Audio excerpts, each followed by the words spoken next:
Everybody go read the book of Job. Just read the book of Job. He took everything from Job. He kept snatching everything from Job. And Job, like every Christian that, everybody like, I put so much good into the world. Why so much bad coming to me? He like, you know what? I ain't really been bad to nobody. I just want to talk to him. I want to ask him why. Why he doing this to me? God looked at him and said, who you talking to? Why not you? This is the time for you to praise my name. This is the time for you to tell the other people through the midst of pain, I'm the one that's giving you the strength, fool.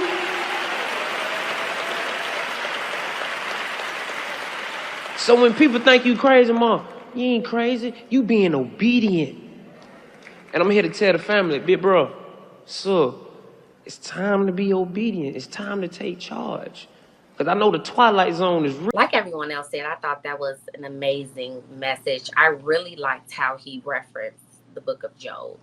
And for a lot of people who don't know the book of Job, it's really about a man who was doing everything according to God's will, and then God took it all away from him just to show the devil that he couldn't persuade him to go in a different direction and that he would still stay loyal.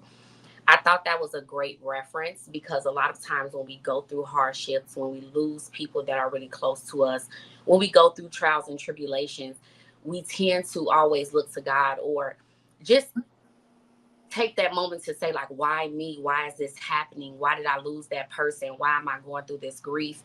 And he just made it clear that it's not what's happening to you, it's you learning that life is always going to throw you curveballs, right? But you have to be grateful in the moments that you got to share with the people that you lost and the lessons that you're learning through the trials and tribulations that you're going through. I agree with Kelly in stating that he is an amazing speaker. I love how he always gets his point across in the way he uses his words to inspire people, especially because you just see him as a comedian a lot of the times, and he always is cracking jokes. So when he takes the moment to get spiritual and get deep and show that he has depth and that he can really, you know, what do I want to say? Just give a message that really touches a lot of people. I really like that about him. But I thought that was an amazing message, and I really do hope that a lot of his family took something away with that and got some strength from it. Because life is going to happen. We're all going to lose people, and we all are on borrowed time. No one knows what's going to happen tomorrow. So you got to be grateful today. All right, absolutely. Miss Dad, you there? Can you hear me? Yes, ma'am, we can. Okay, good. Okay, hey y'all, I'm Dad. Just a little background about me. I am very personal. I'm very open. Things that I've been through in my life. If I'm ashamed of them, I want to talk about it. But sometimes people like, I can't believe you said that. But I did relate to his story a lot. I like the fact that he brought up the book of Job because my child's father had accidentally killed himself when she was 6 months. And he wasn't just like that, but he was like my best friend, my high school sweetheart. Even when we weren't together, we still friends, chopping it up like genuine friendship. So when I went through that grief, the first 2 years I tried to deal with it like everybody else, like, oh, okay, I'll get over it. Okay, today is a sad day, but I gotta go to work. So I tried not to internalize it. And the more I tried not to internalize it, the harder it got. And in the midst of that, when it got hard, everything was just taken away from me. I graduated high school at 16. I couldn't even go to school. I couldn't think. I tried to force myself to work. I couldn't work. So I understood what he said. And when you, I guess to me, it felt like he was talking to the people that was out there. I didn't feel like it was only for himself. And that's the best part about grief because everybody like, oh, I can't believe that happened to you. But all glory be to God, everything happens for a reason. And if it wasn't for that death happening the way it happened, I wouldn't be as close to God or as spiritual as I am now. So when he said that, I think when he was on that stage, he felt the grief of other people. He felt the grief because those people there, they're grieving in a way that he did. His loss was big, but there's somebody that was in the audience that Rich Homie Quan was there, just like his was basically there what his baby mama is to him, that's what Rich Homie crying was to them. So he's just letting them know, I know if it like even in that moment, even if everything wasn't taken away, sometimes when dealing with grief, everything will be taken away because God needs to heal you. He needs to seclude you from your environment.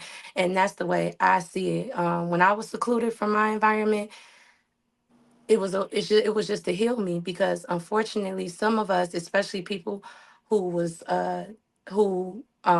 enjoyed the things that Rich Homie Quan talked about in his music, it hurts when you heal in that manner. It doesn't help. So then God has to seclude you so you can know the correct way to heal, sometimes take you back to your roots, because our ancestors are still there, you know. So his message overall, it definitely hit home.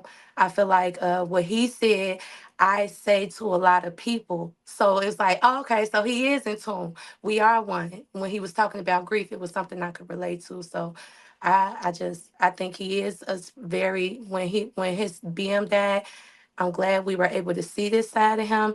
And I know he's sad and upset about it, but he needs to understand everything happens for a reason. And now he can deliver a more spiritual message to our people to help us heal. So that was my take on it. Appreciate that, Dad, and our condolences as well. Thank you. All right, no problem. Go ahead, King Talk TV. I'm not sure if you got the opportunity to see. You see it?